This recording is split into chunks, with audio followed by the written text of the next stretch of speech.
Norway is building the most extreme road tunnel ever. It's a true engineering feat designed to overcome geographic constraints and bring people closer together. An unprecedented construction project packed with record-breaking achievements. In southern Norway, beneath the breathtaking fjords that have made the region and the country famous, a titanic construction site has been underway since 2018. Called Rogfast, this project hides a monumental achievement. At 27 kilometers long, it's set to become the longest underwater road tunnel in the world when it opens in 2033. More importantly, it will also be the deepest road tunnel ever built, with certain sections plunging nearly 400 meters below sea level. A multi-billion euro megastructure that already raises many questions, particularly about its feasibility, as water infiltration has already been detected on site. Fasten your seatbelts and hop into our amphibious car, because today, Looking For is taking you underwater, deep inside Norway's Rogfast tunnel. Welcome everyone to this new episode. To truly understand the scale of what Norway is undertaking right now, we first need to set the geographic context. Known for the beauty of its landscapes, Norway is a rugged country that delights tourists who come to admire its natural wonders. And the country's appeal keeps growing year after year. But for residents, often faced with real journeys just to travel between cities, reality can be quite different. A reality that is even more pronounced along the coast, far from Oslo, the capital located in the east. Today, driving between Bergen, the country's second largest city, and Stavanger, Norway's fourth largest, takes nearly 5 hours. That's roughly the same travel time as driving between Paris and Lyon in France. The difference? The French route covers more than 450 kilometers, while the Norwegian journey is only 208 kilometers long. This gap is explained by geography. Between Bergen and Stavanger, drivers currently have no choice but to take ferries, which significantly slows down the trip. To improve connectivity between cities, modernize national infrastructure, boost local commerce, and encourage tourism, the Norwegian government launched a massive project, the modernization of the E39 coastal highway.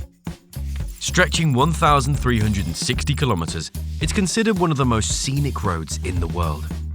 It runs from Trondheim in the north to Kristiansand in the south and eventually reaches Aalborg in Denmark. Today, it takes 21 hours to travel the Norwegian portion alone, which includes 7 ferry crossings. The goal is to eliminate these crossings by building tunnels and bridges, effectively cutting travel time in half. A simple idea on paper, but far more complex in reality. Proof of that, the project isn't expected to be completed before 2050, with a total budget exceeding $40 billion. Among all these major innovations stands one flagship project, undoubtedly the most ambitious and technically demanding of them all, the Rogaland Fixed Link, also known as Rogfast, literally meaning the fixed link of Rogland. This tunnel will connect Randaberg, just north of Stavanger, to Bokken, a strategic point along the Stavanger-Bergen route that currently requires a ferry crossing over the Boknafjord and Kvitsøyafjord. Built under the authority of the Norwegian Public Roads Administration, the tunnel will pass beneath the island of Kvitsøy, home to the town of the same name. A dedicated exit will allow access to Kvitsøy, which happens to be Norway's smallest municipality. The tunnel is expected to significantly improve connectivity along Norway's west coast by creating a faster and more reliable link between the Stavanger and Haugesund regions, promises Ann-Britt Moen, one of the project managers at Skanska, the company responsible for building the northern and deepest section of the tunnel. According to her, Rogfast could save drivers around 40 minutes between the two cities. Most importantly, it will put an end to ferry lines, waiting queues, limited schedules. While the drive may offer fewer scenic views, it will be open 24/7, year-round. Freight transport logistics will also become far more efficient. But this time savings comes at a price.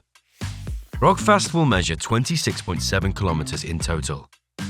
While it doesn't rival rail tunnel records, it will become the longest road tunnel in the world, surpassing another Norwegian tunnel, the Lærdal Tunnel, which stretches 24.5 kilometers and opened in 2000 after 5 years of construction and decades of political debate. The Lærdal Tunnel cuts through a mountainous region beneath 2 fjords and is a masterpiece of engineering, featuring 18 turning bays that allow drivers to turn around if necessary. It's even become a tourist attraction in its own right, thanks to its lighting system. An artificial northern lights installation illuminates its 3 main turning caverns, adding a touch of magic to the journey.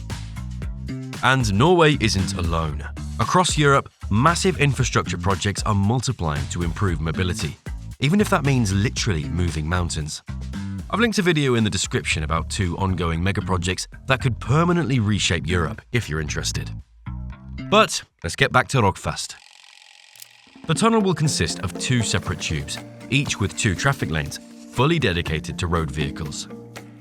Safety walkways will be installed every 500 meters, along with emergency cross passages allowing evacuation from one tube to the other in case of an incident. This extraordinary structure will include 17 technical buildings, 154 emergency stations, 38 cross galleries, and rescue access routes between the tubes. Each tube will measure just over 10 meters in diameter. Rogfast will also rely on a longitudinal ventilation system powered by jet fans, specifically designed for tunnel ventilation and smoke extraction in the event of a fire. Air inlets and outlets will be distributed along the entire route, including at the tunnel's midpoint. There, 2 vertical ventilation shafts are being excavated, approximately 230 meters deep, with diameters of 8.6 and 9.4 meters. These shafts, along with several ventilation tunnels, will extract polluted air from one shaft while supplying fresh air through the other. This is also where one of the project's most impressive engineering feats will be located: a double underground roundabout connecting to another tunnel leading to Kvitsøy. In this section, the maximum gradient will reach 7%, while elsewhere in the tunnel it will be limited to around 5%. In practical terms, that means descending 7 meters every 100 meters at the steepest point. At this precise location, the tunnel will lie 266 meters below sea level. And it goes even deeper, down to 392 meters, making it the deepest road tunnel in the world. For comparison, the Channel Tunnel between the UK and France is 50 kilometers long, with a 38-kilometer underwater section, but it only descends to about 75 meters below sea level. As of today, no road tunnel anywhere in the world goes deeper than 300 meters. So why go so deep? Just to break records? Not really. Unlike other large European projects, Rogfast is being blasted and drilled directly into solid rock, rather than assembled from prefabricated tunnel elements placed on the seabed. In other words, it's excavated beneath the fjord, not laid on it. A strict rule applies, maintaining at least 50 meters of rock between the tunnel and the water above. This method, widely used in Norway, ensures long-term stability under extreme water pressure. But this approach comes with major challenges. An estimated 8.5 million cubic meters of rock will need to be excavated. While construction will inevitably impact the environment, Norway, one of the world's largest oil exporters, aims to follow an ecological strategy. Most of the extracted rock will be reused for local projects, including the creation of industrial zones near tunnel entrances and exits. The largest disposal site will become a new industrial area on Kvitsøy. Another challenge? Precision. To save time on an already lengthy schedule, Rogfast is being excavated simultaneously from both ends. The goal is for the 2 teams to meet with an error margin of less than 5 centimeters. Any greater deviation would lead to major technical, financial, and scheduling complications.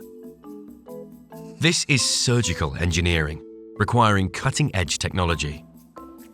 On site, rotating mirror laser scanners measure newly excavated sections, collecting up to 2 million data points per second to create a digital twin of the tunnel. This model is then compared to design plans to detect even the smallest inaccuracies. It's a far cry from the romantic image of surveyor peering through an instrument, explains Burkhard Bokum, CTO at Hexagon, a Swedish industrial technology group.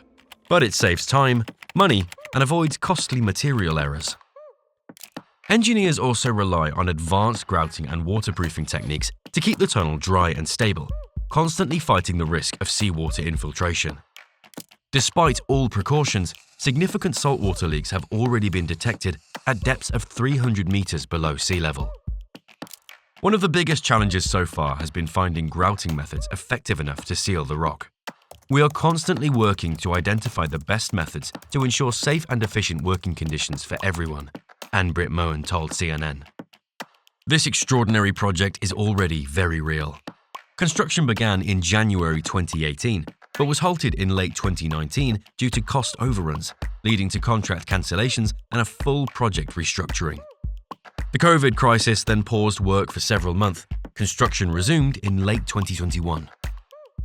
According to the current schedule, the first vehicles should be able to drive through Rogfast in the summer of 2033.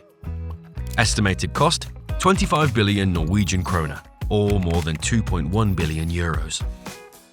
The remaining question is, who will pay, and at what cost? Norway is an extremely wealthy country thanks to its oil and gas revenues.